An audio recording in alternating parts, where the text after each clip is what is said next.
Welcome to the Sum of Many podcast. I'm your host, Peter Harris. This podcast is all about franchising and multi-location businesses. We're going to be kidnapping the best minds in franchising for your pleasure. So please sit back, relax, and enjoy the content. Mate, thanks for popping in. And I know you're busy, but while you're in Melbourne, it's always good to catch up. What are you doing in town? Mate, I grew up in Melbourne, so spending a little bit of time with family, friends, doing a few personal items, a little bit of kind of life admin stuff. When you live overseas, things build up. So getting a bit of that sort of stuff done, and then I'll head up to Brisbane this Wednesday and spend a bit of time with the team in the office there. We've got a tremendous team that look after the whole APAC region. So spend some time with Chris Caldwell, our regional CEO, and the team there, which will be really great. I don't get enough of that face-to-face, in-person time, and it's really important. So looking forward to that. Awesome, mate. Mate, this is our inaugural podcast, as you know, so might be a bit rusty, but mate, glad to have you on. I think I was talking to the guys earlier today, and ever since the infamous breakfast we had when we first met each other, when you're in your franchise sales role in Richmond, Why was it infamous though, Pete? Tell me. I may or may not have stole the last piece on the plate of your breakfast. Yeah, I mean, first time I'm meeting you for a business meeting, you're trying to get our business. We're doing business, but you were trying to be like, yeah, more business, and you stole my food off the plate. And anyone that knows me knows that that's not a good thing to do. Yeah, that's very true. Very true. It's still very, very funny.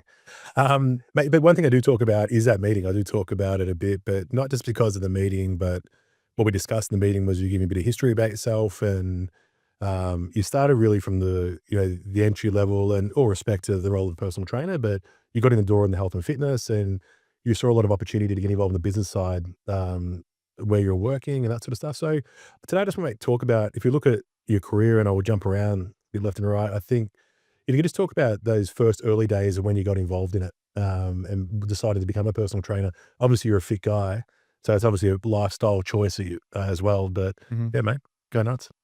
Yeah, I was always passionate about health, wellness, outdoor sort of experience and recreation.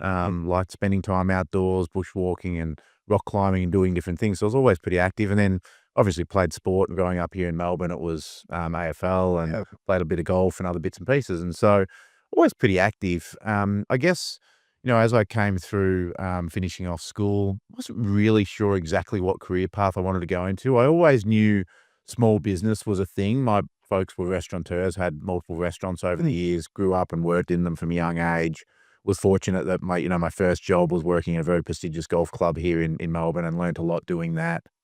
I just saw lots of people that were in small business, and I thought to myself, small business is the place I want to be. But I wanted to do something in the sport recreation space. And so I studied outdoor education. I was, something a little bit different.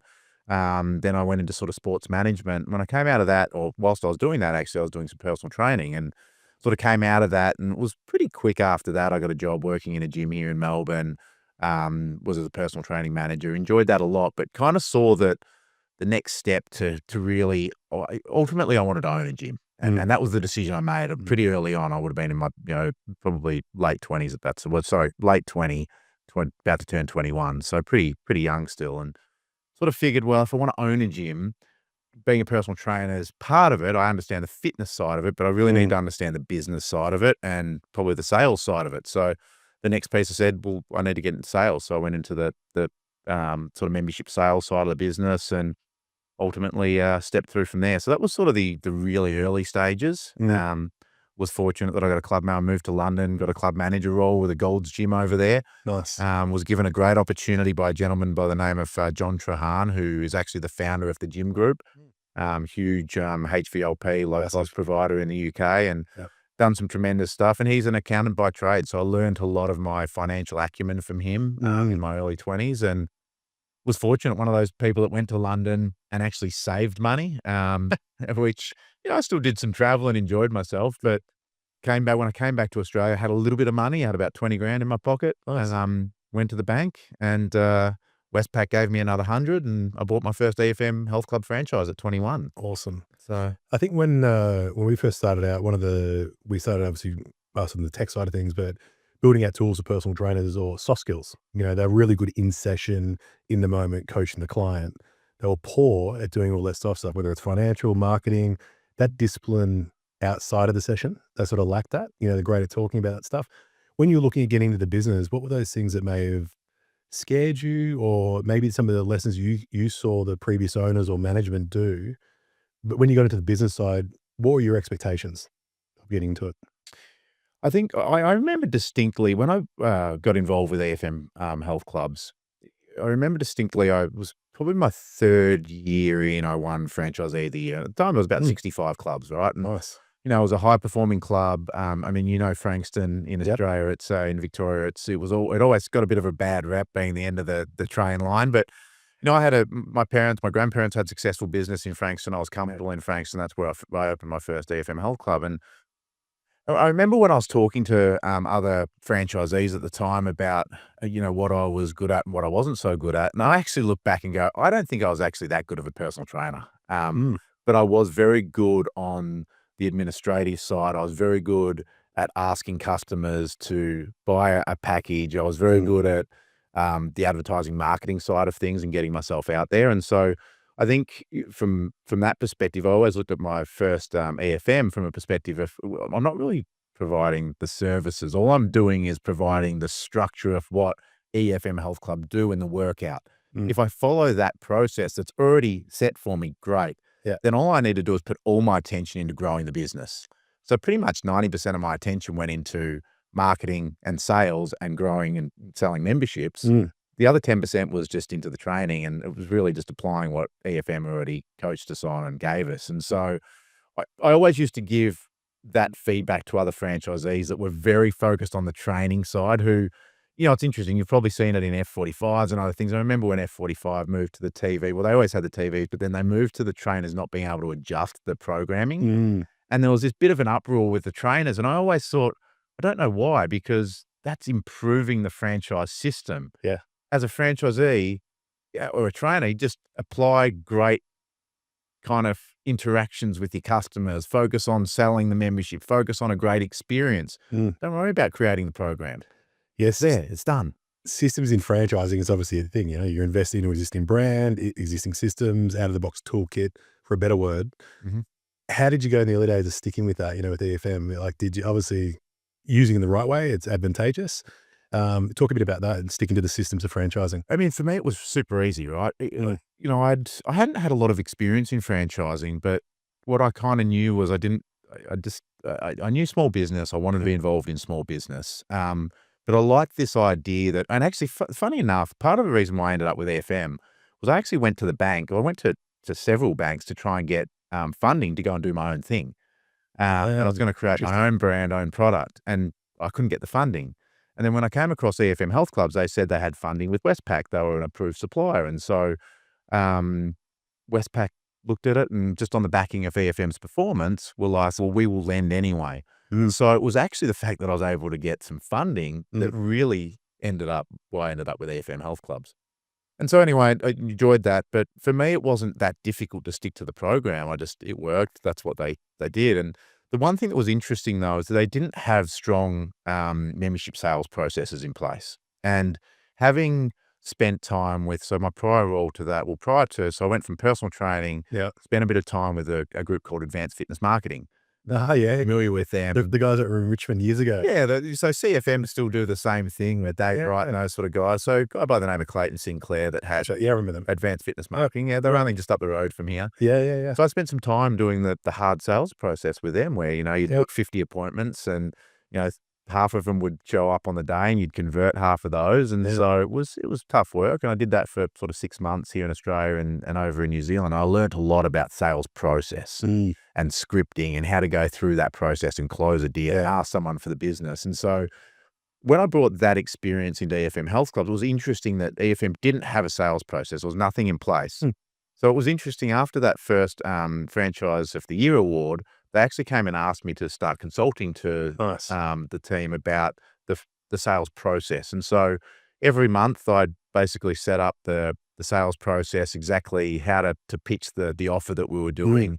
I'd educate all the other franchisees on it. And I did that all the way up until I sold my EFM Health Club. So I was both a franchisee, but I also worked on the other side for the franchisor at the same time. So it was interesting. That's where I sort of got that first part of my corporate role at Yeah. the same time as being a franchisee, which, yeah, it was an interesting experience. How good is that though that, they were good enough to reach out, ask for that assistance and bring him in? I think the most successful franchise brands around the world, doesn't matter what vertical you're in, lean on their franchisees, learn from their franchisees, and when it's right, bring it in. Look, I've always been of that opinion that your best Mm, ideas quite often will come from your franchisees. They're 100%. the ones on the ground and navigating day to day with the customers. They're a lot closer to what the consumer wants on a daily basis. Even though Yeah. we can do the research, Yeah. when we do the research, we're typically going and asking the consumer and the franchisee as the two main parties that we're getting feedback from. Mm. Yeah, okay, we'll do our consumer analysis and we'll do, a broader look. We'll do some competitor analysis, but the end of the day, it's your franchisee and the customer that are gonna tell you the most, and Yeah. so, if you're not listening to your franchisees, Mm. you're crazy. Totally crazy. Agreed. Um, on your franchisees, once you well, even in your early days, so after EFM, what was the next milestone in your career? Yeah, so it was interesting, I became really good friends with, one of the sales reps at Life Fitness. Yep. I'd at that point, I had 3 EFM health clubs all in sort of southeastern suburbs of Melbourne, all performing really well. I mean, 2 were really good. One was a little bit more of a challenge. It was interesting. I always say this to people in franchise. I say, yeah, you can have 1 or 2 amazing high performing clubs and make a lot more money than having 5 or 6 average performers. And one of the interesting things that I think my eyes were a bit big and I took on this extra club that was a long distance, it was like an hour and a half drive for me, and it just never Mm. performed where I wanted it to perform just 'cause I just didn't put the time and energy into it. I didn't wanna go there. It was Yeah. one of those situations. But, interestingly, the gentleman that I knew from Life Fitness came to me with an opportunity to buy a couple of, 24, well, they weren't 24/7, just sort of traditional, gyms, Mm. sort of 600 square meter type spaces. Yep. And the current, operator was well behind payments to Life Fitness. He was well behind payments to the landlord. They came to me and said, "Look, we're gonna, repossess all of this equipment. We're happy to leave it on site. If you can do a deal with the landlords, then, we'll sign it over to you." You know, almost brand new equipment with only 12 months worth of payments left on it. So I went and negotiated with the landlords, got a deal done with both of them, signed off new leases, signed over all the equipment, took on those clubs. And that was my foray into the traditional gym space. So I still had my 3 EFMs, had a couple of independent clubs. We ended up selling one, kept one, took it 24/7, Mm. ran it as the Urban Fitness Club for a number of years. That's right. Interestingly, that's now a Snap Fitness, which is great. I drove past the other day, I saw it. It's a wonderful club. It's a really nice place, standalone Great spot, building. Yeah, and look, great spot. Georgie, the gentleman that bought it from us, we were doing a deal just pre-COVID, and obviously he held off for a little while. The deal wasn't quite as good after COVID, but I'm glad he picked it up. He's a great So guy. He's good. been a great franchisee, put a lot of money into refurbishing it, converting it, and everything else. So, yeah, it's Re been a journey. I mean, that was the next stage. Mm. Obviously, I ran them for a number of years, and fast forward to 2014, um, wife and I, my folks had moved from Melbourne. They'd sold the restaurants, moved to Queensland. They had bought into management rights of hotels, Mm. something completely different, still in the Very cool. hospitality space. But wife and I looked at it and said, you know what, we've got a little bit of money now. Why don't we sell some of these clubs? Let's Mm. move to Queensland. We loved Noosa where they were. Let's go into management rights with my folks. And so we made that decision. We moved to Queensland, sold everything in Melbourne, kept the one club, which is now the Snap, Yeah. but sold everything, moved to Noosa and put in a couple of tenders for these places. It didn't happen. At the same time, I was studying my master's in business and Mm.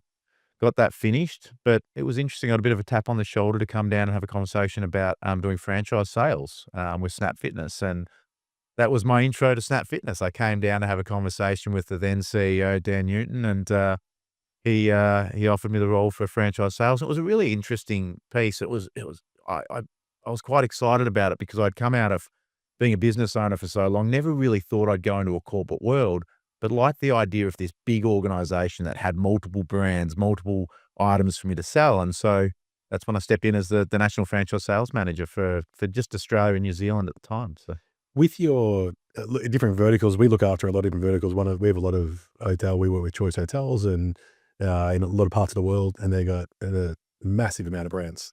What when you saw your parents do that and move and you've been watching your whole life in that space, what can you take from running, a restaurant or a hotel versus health and fitness? Did you see any similarities, or what did you learn the most out of watching your I mean, it parents? doesn't matter what you're selling. At the end of the day, you've got a consumer at the end. Mm, And if you don't know what the consumer really wants and you're not listening to that consumer, then you're gonna fail, or you're not going to be as competitive against the others in the marketplace. It's mm, just as simple as that.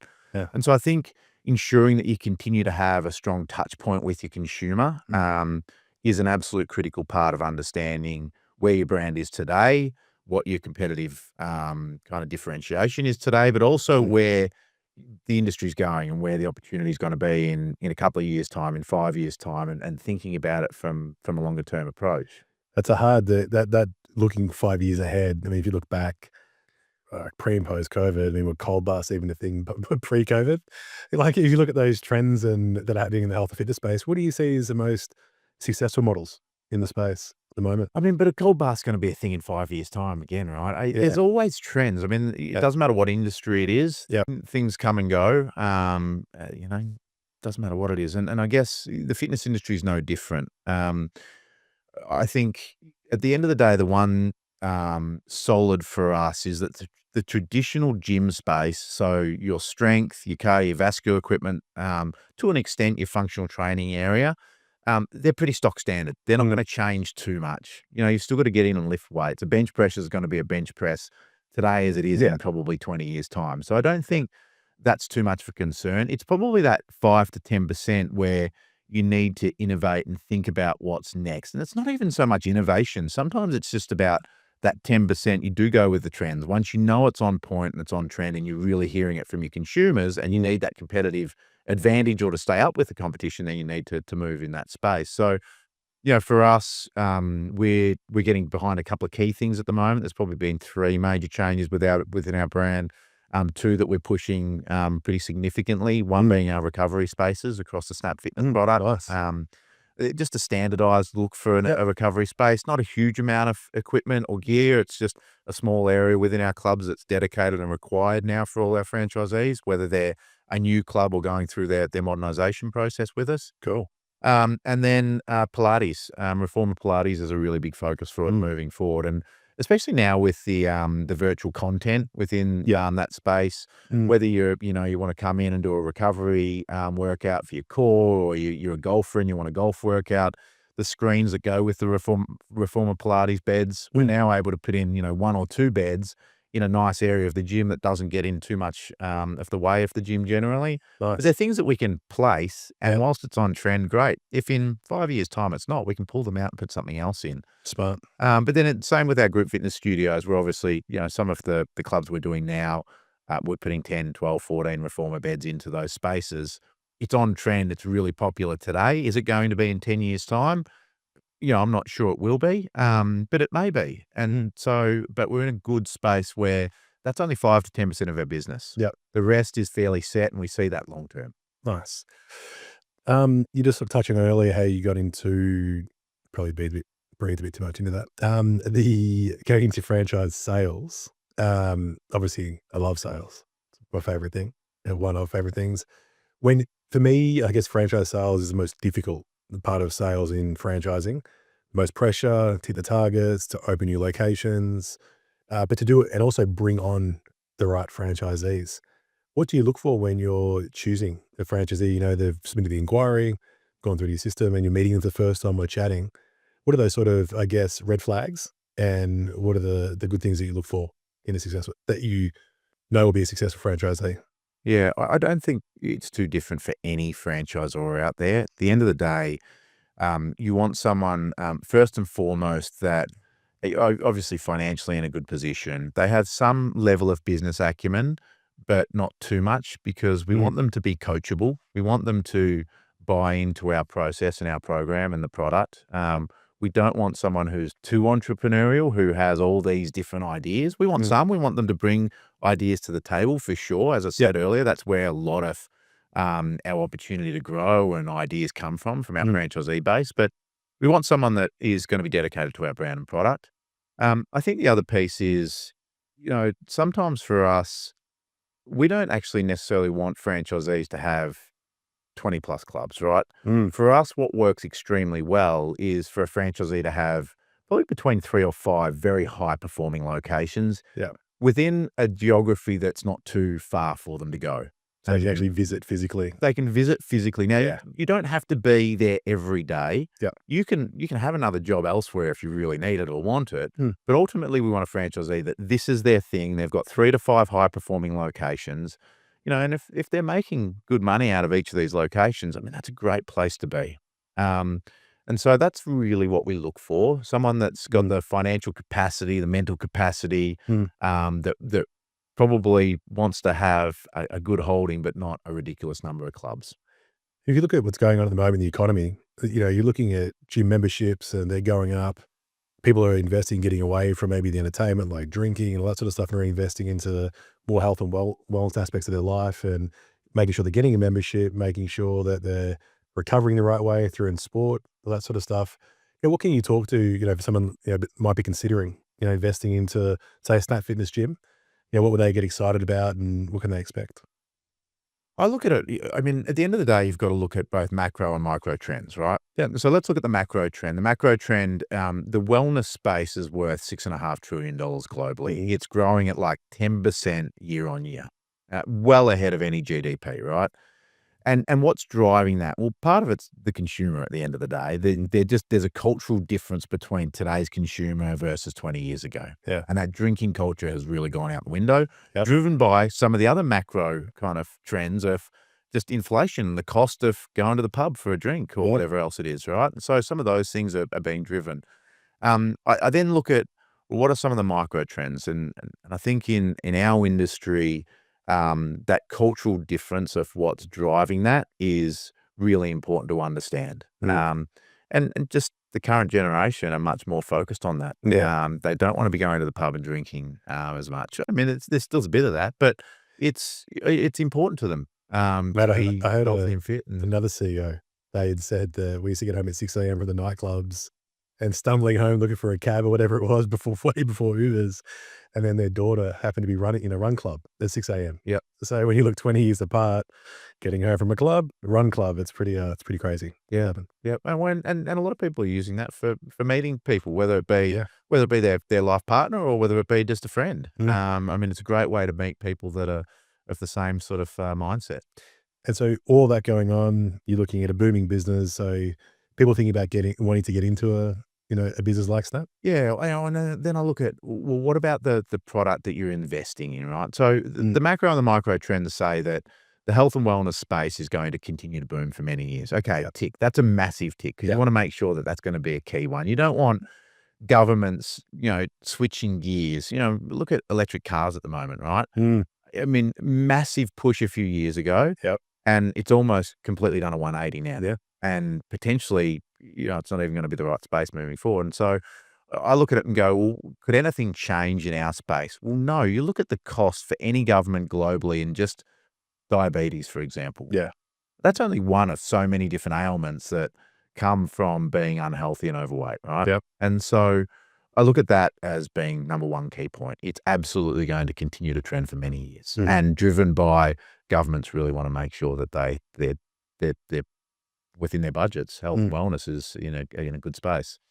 I think then you look at the product you're going to invest in. Mhm. Okay, what's the performance of that product? Yeah. What's the return on my capital that I'm going to invest? Am I going to get that capital back in some way, shape, or form, either through cash flow within the business Mhm. or at some stage being able to sell that asset? Right. And they're the two pieces. And so for us, I would say as a franchisee, have a look at both of those things. Have a look at the performance financially of our clubs. What's that returning to our franchisees? And unfortunately, we can't just hand you a P&L. It's not allowed within the Yeah. franchising code here in Australia. Yeah. But you can certainly talk to our franchisees, right? Mm. We'll provide you a bit of information. We'll give you links to franchisees. Go have a conversation with them. Yeah. But then you also have a look at how our clubs are trading. Mm. And we're seeing our clubs trade for higher multiples than they've ever traded for, Yeah. which is tremendous. There's obviously real interest to invest in this space Mm. today. And then I think the third piece is what's driving that? Mm. Yes, the macro and micro trends are driving that. There's a lot of interest. Our clubs are performing well, but we also support our franchisees Mm. I would say, some ways better than anyone else in the marketplace. And that's part driven by one, we own, so Lift Brands directly own these regions. We own Australia, we own New Zealand, we own the UK, we own Ireland, we own the US, Canada, the UAE, etc. And so we don't have a middleman. We don't have a master franchisee who's clipping the ticket in between. Mhm. We directly support. We've got a team of 40 odd in the Brisbane office that support you as a franchisee locally. Whatever you need, whether it be marketing, the right systems through digital stack and two taps with our website and so on. It's Mm. why we've continued to partner with you guys, because you're so laser focused on supporting the franchisee. Yep. And so for me, I think it's critical that we support our franchisees. And I've talked about it before. You asked the question about, listening to franchisees. Mm. Where do those ideas come from?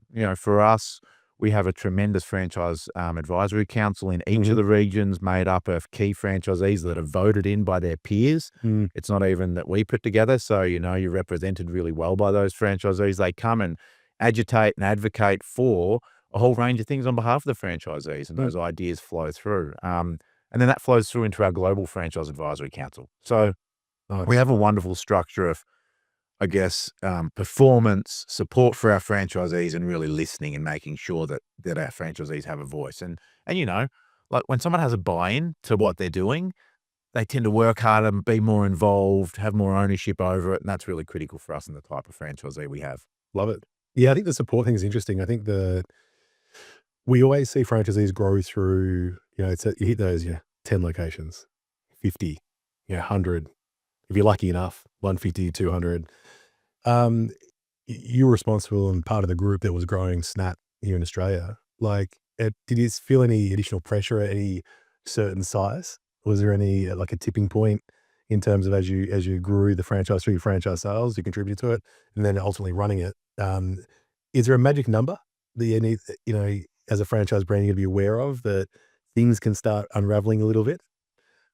Yeah, let me take this a couple of different directions, because I've seen what tends to happen here. Well, let's wind back to Leon and Darren, who took the original master license for Australia and New Zealand. Yep. I think because they're also laser focused on a country or a couple Mm. of countries, and they had a lot of contacts, and they invested their hard earned into company owned stores as well. Mm. So it wasn't like they just took the master and said, "Oh, let's go and sell the product to others." Yeah. They got right behind it, and so that built a lot of confidence with people, and so the brand Mm. grew quite quickly. I think the other thing for them is, because they had the company-owned stores, the revenue coming in from those company-owned stores supported the master franchise structure to support the Mm. other franchisees. Part of the challenge that some franchisors have is that they'll open 1 or 2 locations, and then they'll try and franchise their business.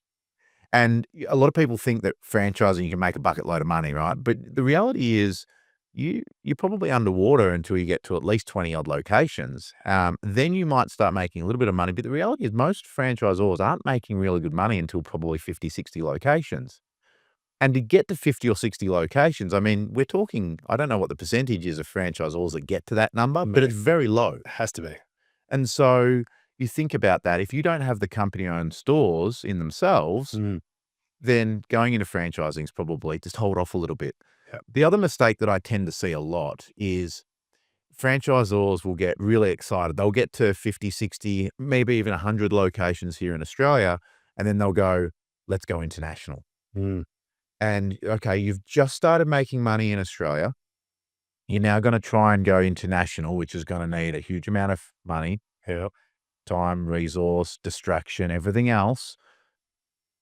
To why? When there's still potentially growth opportunity to go to 2, 3, 4, 500 locations in Australia. Sometimes I just say, just hold off for a minute. Mm. Okay. Learn more, get more money in the bank, be in a better position to tackle those next targets. Um, and sometimes that's just a piece, as a franchisor, where you get too excited. I want to go international. I want to grow. I want to go to the US. Yeah, yeah. And someone comes to you and says, I want to buy a master franchise license. And I've only learned this through experience, because, as I came into Lift Brand, in particular into the global CEO role, I've closed Egypt, I've closed India, I've closed Mexico. We've closed a number of different countries where Mm. some of these were our very early master franchisors in the Snap Fitness brand. Yeah. But I looked at it and said, why? It's a vanity project to have these countries. We're making no money out of. We've got 25 clubs in Mexico. We make nothing out of it. I mean, Mm. it's just not Mm. worth us being there. So, sometimes the headache of these things is just not worth the vanity of doing it. Yeah. I think from a franchise growth perspective, focus on, it's like the franchisee. Why do I like a franchisee to only have 3 or 5 locations in their backyard? Because I know if they're close to them, they're gonna work hard, and they're gonna more than likely have great performance out of those clubs. Yep. But when you start buying clubs, you know, you start in Brisbane, you got 3 or 4 clubs there, and you go and buy something in Melbourne or Adelaide or Perth, it's not like an investment property where you Mm. don't necessarily need to be there. You've gotta have tabs on this thing. Yeah. It's the same deal with a master franchisor or a franchisor who then wants to go international. They do get a bit excited when they get to 5, 10. They pull that trigger very early. I wonder how many franchise brands have done that and failed. James, you wanna pull it up for us, mate? No, as we get that line in. You're not Joe Rogan, mate.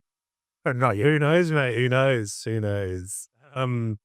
So back to you with franchise sales, we sort of left off there. I think that, as I was saying, and I do respect that role because it is you're dealing with a lot more money. There's a lot more restrictions to get people in the door, to get them from the inquiry through to the close, finding the right territory they're talking about that suits them, and lining all that sort of stuff up. And also meeting expectations of the company as well, making sure you're hitting targets and that sort of stuff. Can you talk a bit about, in franchise sales and those early days, maybe what shocked you or what you just, from an administration perspective, I think you touched on earlier that you'd be hitting your strides in that. Was there anything that sort of shocked you that you didn't, that you didn't expect to be there? I'm not sure if anything really shocked me. Well, even the early days for me in the franchise sales space, what I was quite surprised with was even in Snap Fitness, there wasn't much of a structure. Mm. And at that time, I came in and there was 180 odd locations, or maybe it was a bit more than that. Yep. And so the brand had grown pretty significantly without, great structures in place. And so I think putting those structures in place really helped us vet the right franchisees and go through that process. But there was already some good interest in the brand, especially from existing franchisees. Yeah. The one thing I found, and the great thing I guess I found, was that this is an industry and a space where people are passionate. They come out of corporate executive type jobs and go, Yeah. what do I love? Well, I love health and wellness. I love going to the gym myself. Is this a good product to invest in? And so that the type of people quite often that I was talking to were people that were passionate about health and fitness. And Mm. so that made it a little bit easier. Certainly as we've continued to grow and finding further franchisees, a lot of our franchisees now come from other experiences as well, whether they've got sort of QSR, quick service restaurant type franchises and things like that. And so they've already got some franchising experience, which is also really helpful. So, look, I don't think anything really surprised or shocked me. Fortunately, this is a space that people are really passionate about. And, Yeah. and when you're able to mix that passion, sometimes they're not as concerned about the returns, but fortunately we have tremendous returns as well. So it becomes a much easier product to sell. Like aligning yourself with the right territory, and territory mapping is always a really big thing in that space. What do you say to those brands out there or people in franchising already that you start off with the territories that are this big, and as success goes and territory limits are sort of kicking in as you're renewing their lease, you want to sort of subdivide and cut up territories as population growth is a big thing. I mean, Australia's out of control in terms of, yeah, good or bad, whatever, but it's growing very fast. Sure. Talk to that a little bit and how you go about, making sure that, the current franchisees are being looked after, but you might be creating another opportunity for them there and or welcoming someone else into the network. Totally. Look, I mean, early days, our territories were typically quite a bit bigger than some of our competitors in the marketplace. And rightly or wrongly, but the way that they were sort of done in the early days was to just look at a map and you'd take into some account some both natural and man-made borders for what made sense on a territory. Yeah.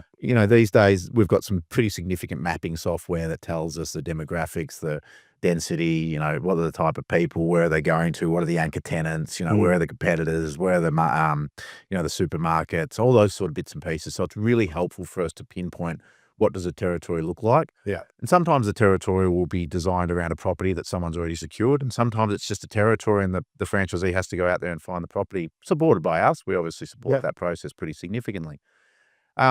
We're very transparent about the fact, we work with the franchisee or the potential franchisee on what does your territory look like? What are you likely buying? Because at the end of the day, you're going to put down 40, 50, 60, $70,000 to buy a territory. For us, it's, $60,000, $65,000. It's a pretty significant investment. Yeah. For basically a map, right? Yeah. To start with. Now that becomes something bigger and will support a lot of things in that money that you invest. But ultimately, you wanna know that what you're buying is your patch. Mm. Now, franchise agreements for us are 10 years here in Australia.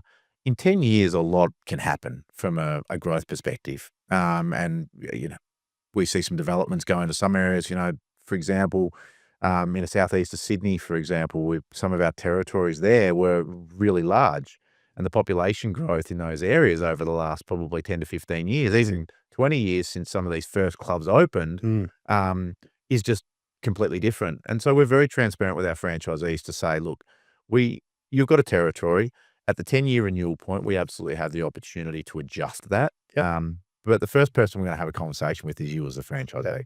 We're not going to do the wrong thing by our franchisees. And ultimately, we would love to see a franchisee say, hey, leave the territory as is.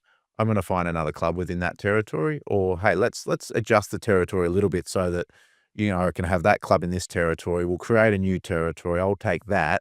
I'll search for a club. But then down the track, you've got not just one saleable asset Mm. in that territory, you've got two saleable assets. Yeah. So it becomes a good conversation with most of the franchisees. There's not many franchisees that we get to that point and have a conversation with. They're like, no, absolutely, I don't want to do any of that. Mm. Because the reality is there's a good commercial outcome for them on the other side of it by Yeah, doing makes something. sense. Now, if they're in a position, very rarely they're not in a position to invest and do another club. So in more times than not, we get a good outcome in that respect. But it's about transparency and honesty. And I mean, it's you know me well. One of the things I'm very well known for is sometimes being too transparent, too Mm. honest. But I'd rather be that way and, you know, never really have challenges down the track. Speaking of transparency, who do you hate the most in franchising? No, I'm joking. So in I'm very political in that respect. yeah, with, you went from those roles in terms of your PTs and sales manager, PT manager, franchise sales, and then into executive roles as let's just jump into the CEO role here in Australia and New Zealand. Um, that was quite a large team back then, like you already touched on, you know, when you got involved, about 180 to 200 locations. It's very, very significant brand on any world scale, doesn't matter what you put it up against. When you got into that, you know, what did just talk about the early days of that as a CEO because and talk about what you did in those early days. I still have a very good memory of what you did in your first couple of weeks as a CEO. One thing I really admired that you did, you actually went and visited every location in the network. I thought you'd be crazy at the time, but I remember in that first month or so, you just really flying all over Australia and New Zealand to meet everyone. Sort of talk about the importance of that, being the leader, as that CEO role in the area is, and yeah, share Sure. anything you want.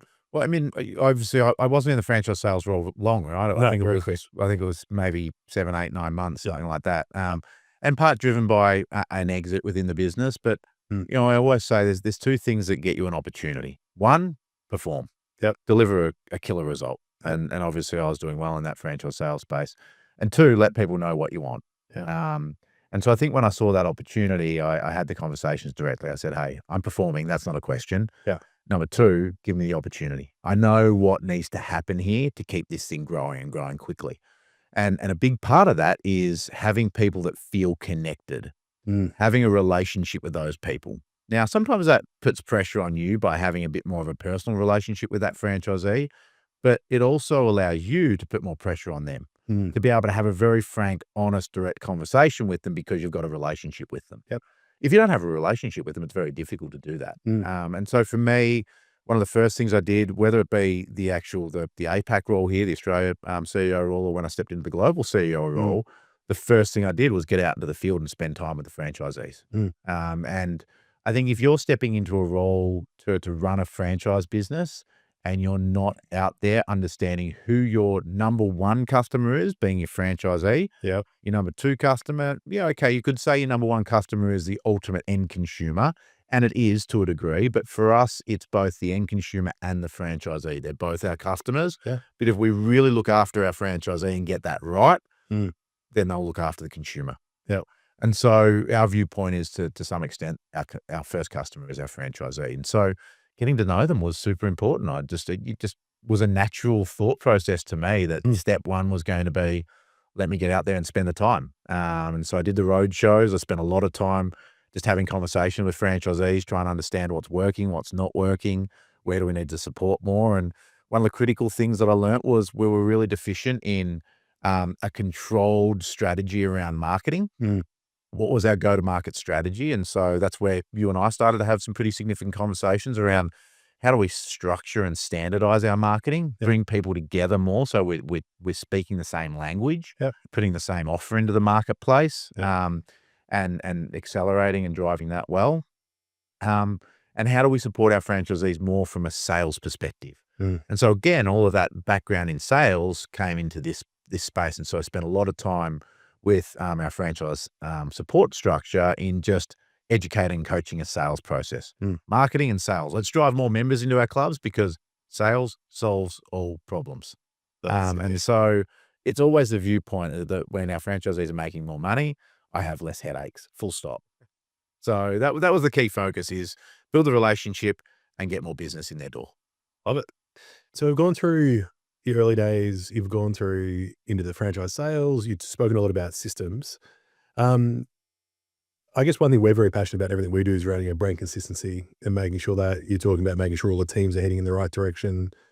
I think that from a global level, you sort of spoke about Mexico and all Egypt, all that sort of stuff.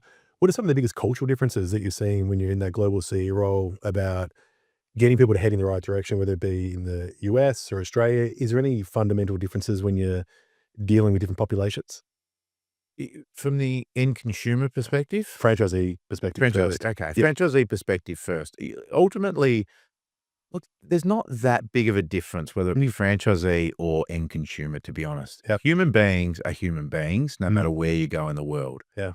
Yes, there are some cultural differences, but what makes us happy no matter where we are in the world. Great point. Building relationships with people, having connections with human interaction is super important no matter where you are. Yep. People feeling heard, listened to, having the opportunity to have their say is Mm. absolutely critical. People wanting financial and lifestyle kind of freedom is super important. I guess, we look at what are the creature comforts or the necessary comforts for human beings, right? It's a place to live. It's relationships and love. It's Yep. some of those basic things that are just so important for people. Yeah. So I don't think it's too dissimilar. I mean, ultimately, the way people interact is a little bit different. Mm. For example, if I talk about my corporate team here in Australia, we tend to run with a fairly flat type of structure in an org chart, for example, right? The team, whether you're the CEO and the boss or whether you're the junior looking after something, Mm. there's not, you don't have that hierarchical requirement of you can only speak to this person. When I moved to the US, it was a little bit different because that hierarchical system is in place very Mm. much. And so I broke that down a little bit. And that takes a bit of time with the Americans to a degree. How do they take to that? Look, I mean, interestingly, what I think some of them were quite surprised at is my management style. For me, big office in the US, most of the senior teams have to have an office. Most of the juniors are in the middle of the bullpen Yeah. and I'll just go and sit on their desk and just have a conversation in the middle of the bullpen.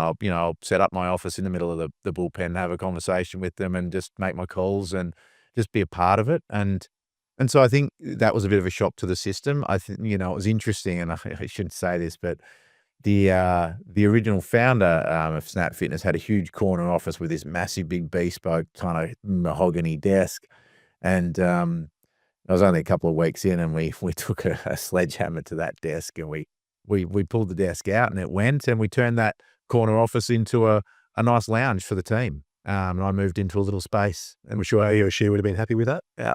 No, I and the kid, to be honest. I mean, he liked the little suite that I built, but look, at the end of the day, it's just there's not that much difference. A little Mm. bit of cultural difference. So maybe the approach, but the overall, overall there. And franchisees are the same, right? And so that's Mm. why we have a franchise advisory council in each of the regions. And those from each of the regional franchise advisory councils, we have a representative or a couple of representatives that go into the global one. Mm. Because at the end of the day, the structure is the same.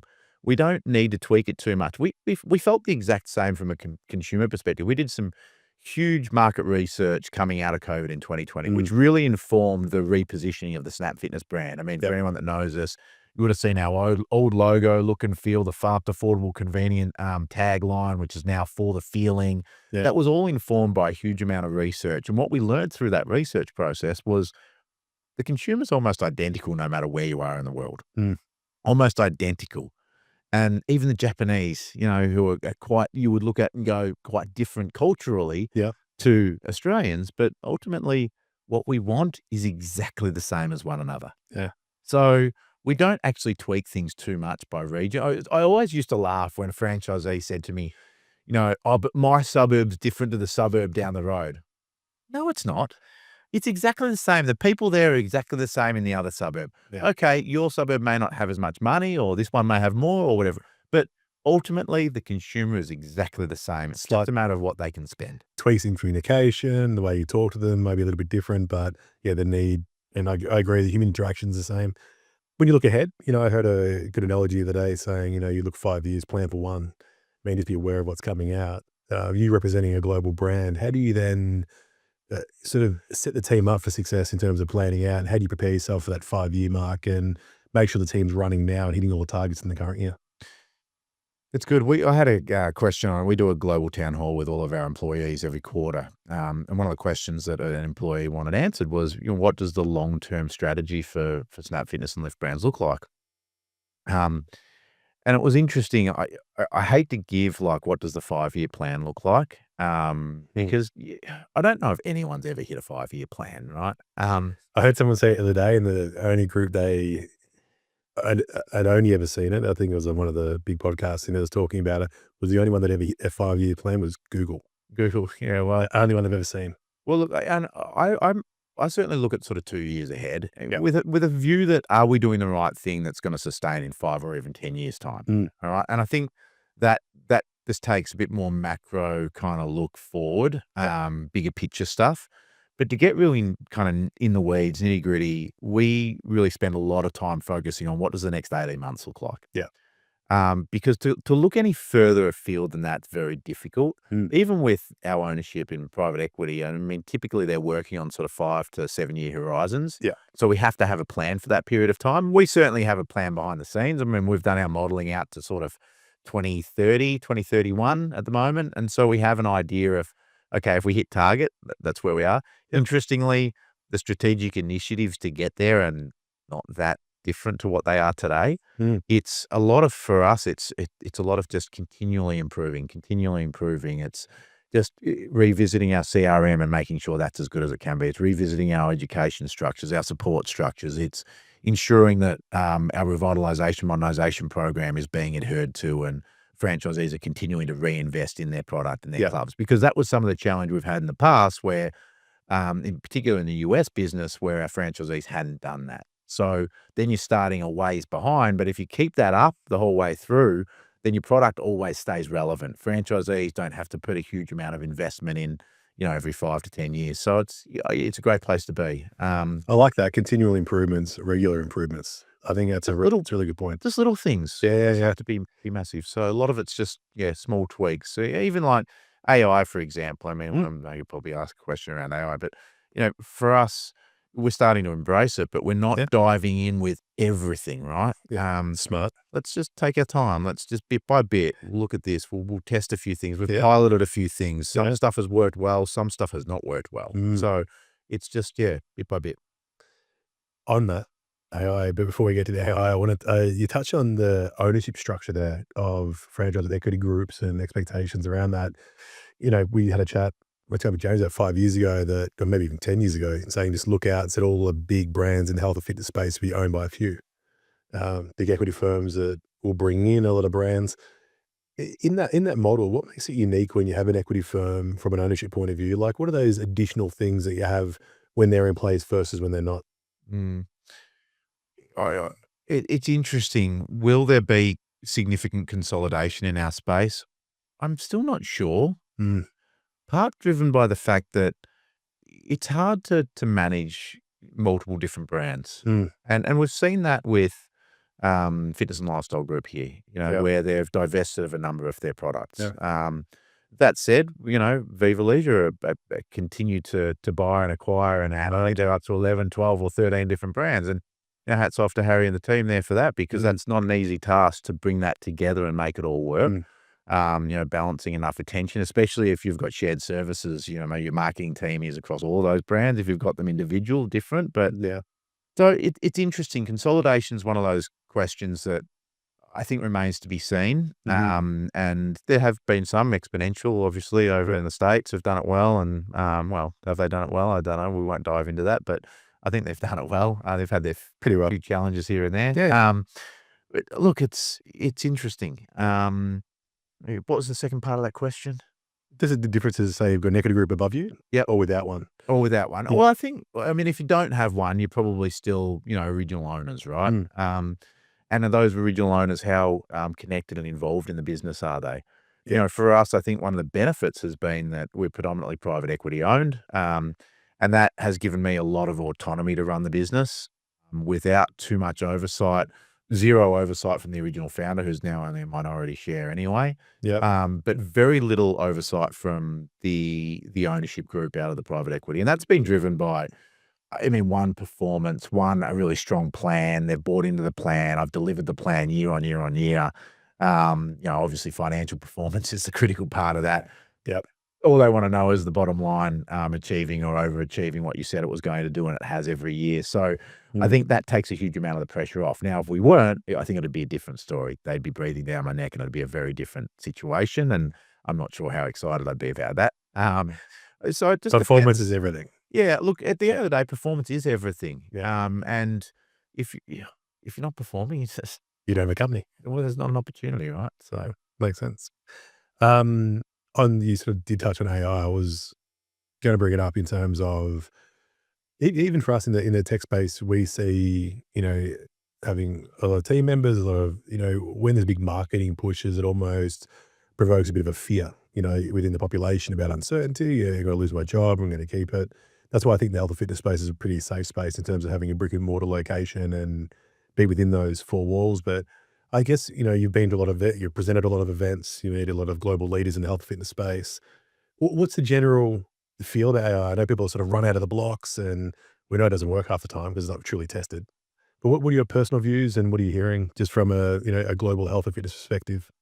you know what? If I wind back 12 months ago, it was the only thing people wanted to talk about. It Yeah. was the question on every panel. You'd be like, well, what are you guys doing with AI within your business? And I don't think anyone really knew back then, maybe 12, 18 months ago. For us, we dipped our toe in the water in a couple of areas. I mean, big part for us is we were very in-house proprietary built for almost all of our software, all of our management platform and everything at Lift Brands. One of the key first initiatives that I went through was to remove that, to move us from in-house built to third-party infrastructure. Mm. The amount of money that third parties are investing in their products and infrastructure, it just didn't make sense for us to do that. Let's be a gym franchisor, Mhm. not a technology business. Yep. And so for me, it's been very much around, well, what are our partners doing in that space? Understanding what does their roadmap look like and how's that going to impact our business and how do we have a say in what that's going to be? Mm. So that's been a big part of it. Yep. But there are some things that we keep proprietary, like our member journey with our app and other things, the way that we onboard our members, the way they go through their app. So there'll be a little bit of technology on that side, and especially on the fitness on demand side of the business. Yeah.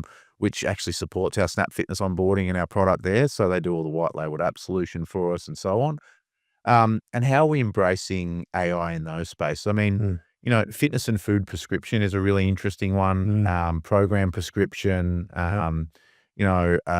looking at usage and being able to predict usage and length of stay and a whole range of things and be able to automate communication, which has been there in CRM, but Mhm. with AI, it's become a little bit more powerful. Yep. So some of those things we're just lightly stepping into. I think the other area that we have sort of tried to step into and we've done some piloting around is really understanding, is there an opportunity to reduce the strain on our club managers Mhm. by introducing, AI sales agents? Yep. And I think we're just not quite there yet. We've Mm. done a bunch of piloting to understand, is this going to work or not? We've tested everything from sort of auto dialers that will dial, your list of 10,000 past members within an hour and have called everyone and offered them a trial and other bits and pieces. And listening to some of that, it's some interesting conversation, and to a degree it works, but I just don't think we're quite there yet. Yeah. There's a lot of GDPR issues that we're navigating with consent and other bits and pieces like that, which Mm. I think for a lot of gyms and other, businesses out there that just don't have that, Mm. and so you've gotta be very careful navigating some of those things, especially on scale like us. Mm. One location different, 1,000 plus locations, you can get into a lot of trouble. Um, so I think it's just gently, dipping our toe into some of those things. We'll pilot, we'll see where it goes. Is it as good as what we're doing today? Yes, no, maybe. Mm. Yeah. Makes sense. I think the GDPR thing's really interesting. Like, as a global business, privacy is massive. It's blown up. You hear, every time you wake up, you're hearing about cyber attacks. You're hearing about, data breaches, whether it's a recent Qantas one over here in Australia, but you hear about them all the time. In terms of as a global brand, one thing we try to do is always hit that highest standard first. But how do you see that impacting like countries, even like Australia, some parts of the US don't have as strict as say Europe, for example? Like when you're rolling out a global brand, do you go for the top, or do you just take it as it comes and work with each country's sort of timeline to getting there to the highest level of security? Yeah, I think this is one of those pieces that you've got to look at what's the trend, what's that macro and micro Mm, trend. yeah. And I look at it and go, people want more privacy, and that is not going to go backwards. That is only going to get harder and harder. Yeah. And so then we start looking at, okay, what do we need to change within our business to ensure that we're going to be ahead of the game there? And so one of the things, for example, that we looked at was, okay, if we're not going to be able to communicate to people as easily through phone calls, text message, emails, etc., Mm, how else can we communicate to them? Okay, it starts to become the app, right? And so you go, okay, well, you can do push communications through the app, but mm, unless someone's using your app and on that app, well, it's a bit useless, isn't it? And so, for example, one of the things that we've decided on, I know a lot of our competitors with digital door access yep. moved really quickly. They had to get digital door accesses in as fast as they could. And they thought this was going to be a big differentiator for them. At the end of the day, someone's got access to your gym. Whether they use a physical card or a digital door access credential, it hasn't really made any difference to our business, Mm, not being there yet. yeah. A big part of why we didn't push too hard to get there is because we made a very distinct decision to say, we don't want that digital door access to be leaving our app and going into somewhere like the Apple Wallet. Mm, Because what it automatically does is once someone downloads that digital credential once and sticks it in their Apple Wallet, they never have to go back to the app again. good point. And so for us, having it Bluetooth within our app, and native within our app means that every time someone comes to the front door, Mm, they're simply just opening the app, tapping their phone on the door, and then they're gaining access. mm, But they're going through that app. They've got the ability to communicate through the app, whether it be something on the screen when they first mm, come to say, welcome, great workout, yep. this is coming up, we haven't seen you for however long. We've got that ability. Now, I appreciate people can say yes or no to some push notifications, but that's Mm, part of the education on our onboarding with our club managers. When yep. someone's downloading the app, hey, this is important. Make sure you've got it turned on. Mm, There's ways we can get around that. And so for us, we're looking a little bit longer term, but in mm, the next sort of 6 to 12 months, we'll be in a position where we believe majority of our members will be utilizing the app. Communication will be easier. There's no GDPR issues there. We've got consent from every one of those members.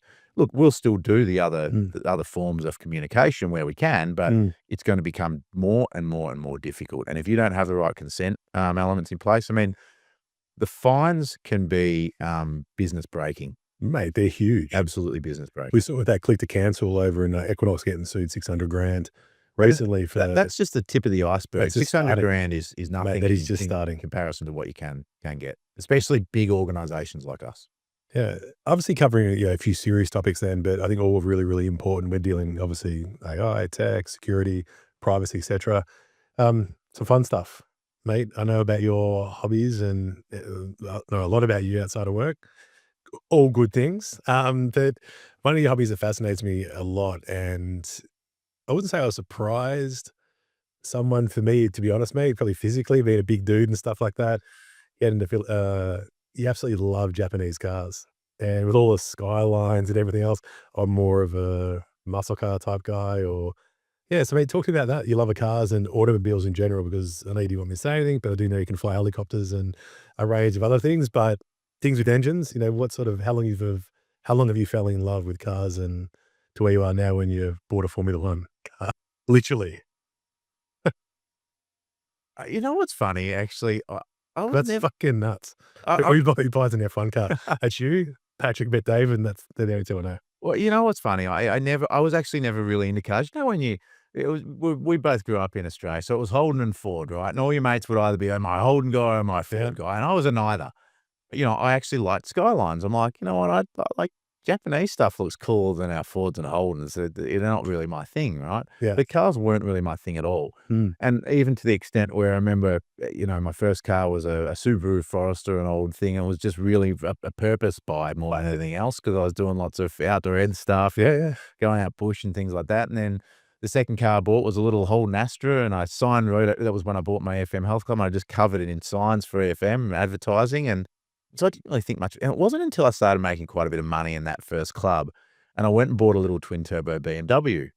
And I mean, I loved it. It Have was you still got just it? no, no, no, that one I sold a long time ago, but I just loved it. And then I got quite passionate about I'd always I'm 40 now, so, you know, 2000, 2001, you know, that was where the R34 GTR Skyline was coming through, and so for me, it was just, "Oh, that thing's awesome, I love it, it's Mm. cool," and always looked at them. I remember looking to try and buy one, and I just, you know, I couldn't afford one, and Are they the Godzillas? well, Godzilla was actually the R32 GTR. It was the old one. So it was Bathurst, 1980, Yeah, yeah, late 80s, early 90s, where they just won every bloody race that I the remember that. R32 GTR went into. And so I've had a few of those Mm. and love them. But I love that style and I love a coupe. I'm not really a Mm. sedan or whatever type guy. And so Selfish. I love a coupe. And so you know, I actually started I brought a couple of them in from Japan, and then I traveled to Japan, I went to the auctions, and I really learnt a lot about being able to bring import cars to Australia, and it became a little Mm. side hobby, and it has been for a long time, so I've bought and sold cars on the side as a hobby for the last 20, 25 years, and I love it, and so I know the car market really well, and Exceptionally well, I'd say. I've been fortunate to make some really good money out of doing that, but I've Cool. also been able to retain some lovely cars along the way, and so I've built a bit of a collection at the same time and offloaded a few things, and yeah, the last acquisition was a bit of a silly purchase, but, a 1985 March, Formula race car came up for auction, just a few weeks back here in Australia, and one of only 5 bought. I was born in 1985. It's a very cool car, and I'm sure the missus Rook is happy with that, mate. she knows what I'm like. So, and look, it's been a fund that I've always had this money over here that's always just been my car fund. Yeah. I never spend more than it. I've been able to build that fund, and it continues to do its thing. It's in a separate bank account, and most people don't know that, but that's my thing. I've loved It's it for very a cool. long time. Yeah, so And then I think if you look at your sort of taking it back to the start of the chat about your career progression, the whole thing, it's really allowed you to finance, you know, your passions and your dreams and your stuff outside of work. And I know one of the things we do in here is you get people to plan both, you know, what are the goals internally here, but their personal goals as well, and get them aligned. I think you've always done a really good job of that and hitting them. I think so. Just sort of as they're sort of wrapping up a bit, but I think what's really important is just being brave enough. I can hate that word brave, it's such a wank thing, but being more deliberate enough to throw out a goal and say it out loud and then chase it. mhm. Like, can you talk to me a bit about your process of goal setting and, you know, how that's important to you? Because I know you're very big on it. I've always been, very quietly competitive. Mm. I wouldn't say it quietly, mate. Anyone that knows you, whether you're saying it or not, knows you're very competitive. Yeah, but not to the extent of I remember even going back to school days where, you know, I'd be in a running race or whatever or playing sport and I'd never openly say I'm gonna beat you, right? I'd never be that sort of Yeah. person, but I'd often win, right? Because I'd do the work behind the scenes that no one would see. Mm, And to me, that came from a lot of planning, and it always has been. The success for Lift Brands over the last 5 or 6 years has certainly not come from just luck mm, or macro trends. This business was in a tough spot 5 or 6 years ago, mm, complete transparency, and it came from a lot of planning behind the scenes and finding the right people to support me, mm, tremendous leadership, tremendous, um, specific people in the specific roles we need, whether it be marketing or brand strategy or whatever it is. mm, And it's the same deal from a personal perspective. I think a lot of people fail to spend time on really trying to understand what is it they want. And you talk about 5 years ahead, you know, I'm in a position where I've lived overseas for quite a while. mm, Most of the cars that I own sit here in a shed in Australia. Well, why do they sit here in a shed in Australia? Because, you know, in 5 or 6 years' time, I probably plan to be back in Australia mm, and I'd love to have them sitting in my shed here in Australia. So I'm thinking long term ahead. What is that goal long term ahead? And I keep acquiring things. And the Formula car was an acquisition that I really want to enjoy here in Australia, but it's going to be 5 or 6 years time before I can really enjoy it. Nice. Now, most people aren't thinking that far ahead, right? Definitely not. But I spend a lot of time on that. I revisit my goals all the time. I have one. I try to use, it's like online tools. Sometimes they can be really beneficial. Sometimes they can't. Mm. I tried to use an online tool for. I have a sheet that basically has all my assets, liabilities, my income statement, and then I have a goal setting section. Yep. And, I very clearly have all my detail there. I know exactly where my net wealth is. I know exactly where, what my goals are, what I'm trying to achieve, how much money I need to settle this property or do that or whatever it is, right? And so at any given moment, I'm very familiar with where I'm sitting and what I've got in front of me. But it's literally one page on an Excel spreadsheet. And I tried to do it online. I've tried to use so many different apps for it, and just nothing beats just having it in one place where I look at it all in one sheet. And Mm. it makes a difference. I mean, that works for me. Doesn't work for Love it. everybody. And the business is almost the same. If you look at the Lyft brand's global strategy, Mhm. it's one page. It's an A4 sheet of paper, So good. and it has been since I stepped into the business. Love it. Well, mate, we'll leave it there. Wrap up the first, very, very, very first podcast. We might call it a pilot. We're not sure yet. But James, anything else, mate? Nothing pilot about this. This was smooth. There This is was fucking smooth. clicking going on, tapping the glass. I'm sitting here uncomfortable. Oh, good. Sensation, mate. Always good having a conversation. Love it. Appreciate you, mate. Yeah, Thank you so likewise, much. mate.